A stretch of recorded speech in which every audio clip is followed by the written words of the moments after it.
Any kid that grew up in the 70s or early 80s loved to stretch their Stretch Armstrong. But he had a few friends that are worth a lot of money today. Let's talk about it. Welcome back to the Junk Room, everybody. It's me, the Junkman, coming back at you. Just you, not that guy over there. You. With a new video today. Okay, all this week we're going to do Halloween, and maybe this one's kind of stretching. It's not really Halloween themed, to be honest with you. I feel kind of burned out with Halloween. If you didn't see Wednesday's video, check it out. It's the Saw spoof where Larry and myself are locked in the bathroom and we have to answer clues about Halloween costumes to get out. It's part one of a 3-part trilogy, so you want to make sure you check that out if you didn't. If you saw the thumbnail, it was like, that don't sound like nothing I care about looking at. Sometime you have to click on it anyway because it's better than you think. Or it might be worse than you think. So what are we going to talk about today? Well, Stretch Armstrong. Now, there are some monsters in this line, so technically you maybe could fit this into Halloween. But what we're going to look at mostly is 2 extremely rare figures from this line. But I figure we should talk about the whole line, not just the 2 rare ones. So let's start with the man, the myth, the legend, the original, Stretch Armstrong by Kenner. Stretch Armstrong was created by a toy designer at Kenner named Jess Horowitz. The original plan for Stretch Man had 2 different bodies in mind. One was going to be a sumo wrestler and the other an all-American blonde hunk. However, they soon found out the sumo wrestler was too bulky and large, so they scrapped that plan and just went with the all-American hunk. To get the figure to stretch, at first they thought of putting springs inside, but after testing that, they found it too awkward, too stiff, and too difficult to insert, plus the springs would pierce the skin. But soon one of Kenner's chemical engineers had a solution: liquid sugar. So he ran down to the local grocery store and bought cases of Karo syrup. The syrup was then boiled down to just what they needed. The Kenner designers took the prototype to Kenner's headquarters in Cincinnati, Ohio, and presented it to Barry Loomis, Kenner's president, who loved the toy and greenlit it for mass production. The Stretch Armstrong itself was made out of latex rubber, with the gel corn syrup inside. This syrup caused it to retain its shape after a short time after being stretched from its original size. And there wasn't a kid alive that didn't wonder what was inside that thing. Try to bust it open, try to pull it enough to rip it open. If we only knew it was made of sugar inside, we probably would have cut it open with our pocket knife and ate the whole thing.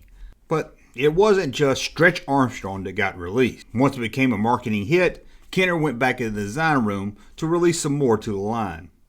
2 years after the release of Stretch Armstrong came Stretch Xray in 1977. He had an oversized exposed brain, an alien-looking face, with a transparent form that showed his inner organs. It sure was a lot more creepier than Stretch Armstrong. And then a year later, in 1978, Kenner released Stretch Monster, the nemesis to Stretch Armstrong. This was simply just a green stretch monster. They would also release 2 different Stretch Octopuses. The male Stretch Ollie, that was colored blue, and the female octopus, Stretch Olivia, came in pink. They both were the same figure, just different colors. Although released at the same time, Ollie became the most popular seller of the 2. Now we're going to get into 2 rare ones. One of them's not part of the Kenner line, but being that they were sued by Kenner, I figured I had to talk about it. But let's finish up the Kenner releases with the Stretch Serpent.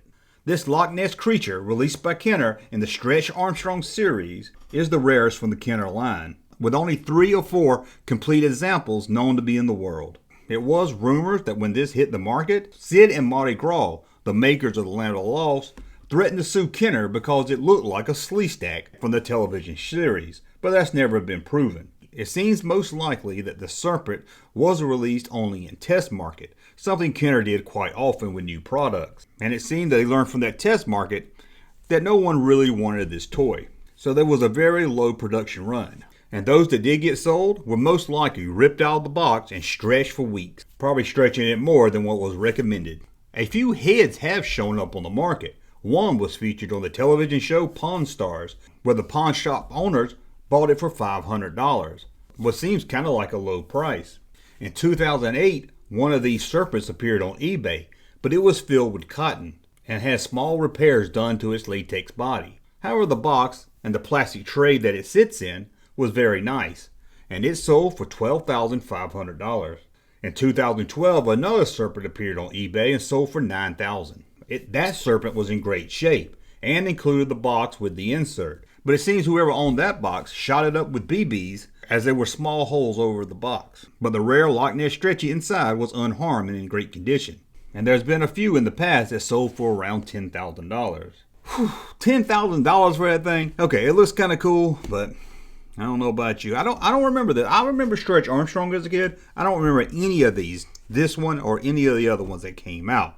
Now, there is another rare one in the Stretch line, but it's not made by Kenner. It was created by toy company Dennis Fisher. Who is Denny Fisher?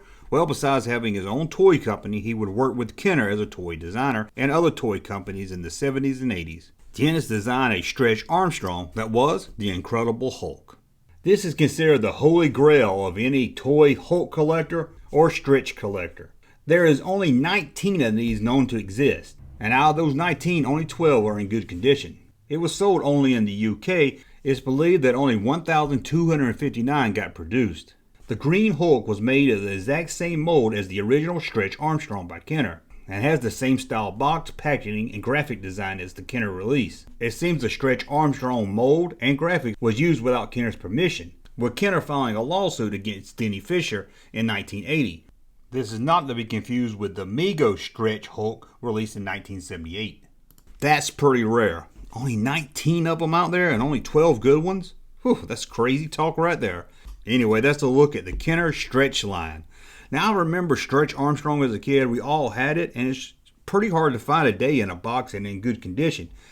This was something that people really didn't collect back then. I mean, there wasn't many toy collectors, and most of them got pulled and stretched so bad, they ended up busting, and your parents would see that gook all over the house, and they would throw it away. So you can see why even the regular Stretch Armstrong is rare today. Now, throughout the years, they kept bringing back Stretch Armstrong. There's even been talk about a Stretch Armstrong movie. Well, I think I've talked about Stretch Armstrong long enough.